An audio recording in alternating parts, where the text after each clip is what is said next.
కూటమి ప్రభుత్వం చేస్తున్న అభివృద్ధిని చూసి ఓర్వలేక కొందరు పనిగట్టుకొని ఆరోపణలు చేస్తున్నారని, ఎవరిని అవాకులు చవాకులు పేల్చినా తాను పట్టించుకోనని మంత్రి నారాయణ అన్నారు.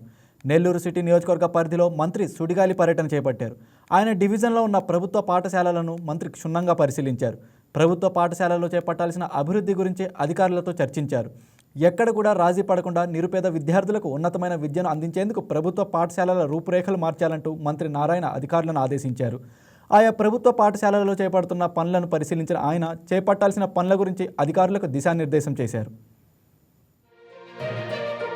చెన్నై నుంచి వచ్చే యాక్చువల్గా ఏదైతే వెహికల్స్ నేషనల్ హైవేస్ పోయే కాకుండా మిగతా టౌన్లోకి వచ్చేది కూడా ఈ ఒక్క దారి గుండా ఎక్కువ 90% పోతాయి. చాలా ట్రాఫిక్ ఉండేది. ఇక్కడ ఇది చాలా గుంటలు పడిపోయింది. పక్కన పైప్ కూడా డ్యామేజ్ అయింది. తర్వాత ఈ రోడ్ అంతా డ్యామేజ్ అయింది. దీని యాక్చువల్గా అధికారులని ఎస్టిమేషన్ చేయమంటే అటు R&B, ఎందుకంటే ఇది రైల్వే వాళ్ళు, R&B, మున్సిపల్ శాఖ ముగ్గురు కోఆర్డినేషన్తో చేయాల్సిన పని ఇది. వాళ్ళు ముగ్గురు డిస్కస్ చేసుకుని దీన్ని ఎస్టిమేషన్ వేశారు. 1,02,00,000కి ఎస్టిమేషన్ వేశారు. దాన్ని ఈరోజు శంకుస్థాపన చేయడం జరిగింది. అయితే ఈ రోడ్డు ఒక పార్ట్ మాత్రమే, అంటే 1 వే పూర్తి అవుతుంది. అది అయిన తర్వాత సెకండ్ వే కూడా, దానికి కూడా దాదాపు సుమారు ₹1,00,00,000 ఖర్చు కావచ్చు. దానికి కూడా ఎస్టిమేషన్ వేయించుకున్నాను.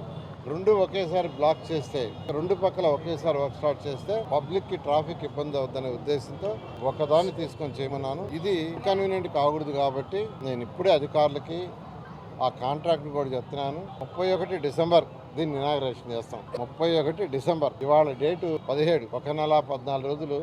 వాళ్ళు కూడా 45 రోజులు పూర్తి చేస్తా ఉన్నారు. నేను 44 రోజులకు దీన్ని ఒక్కరోజు తగ్గించాను. కాబట్టి 31వ తేదీ ఉదయం మళ్ళా ఇక్కడికి వచ్చి దీన్ని ఇనాగరేషన్ చేస్తాం. ఇది అయిపోయిన తర్వాత, ఈ రోడ్డు వదిలేసిన తర్వాత ఈ లోపల దాన్ని కూడా టెండర్ పిలుస్తారు.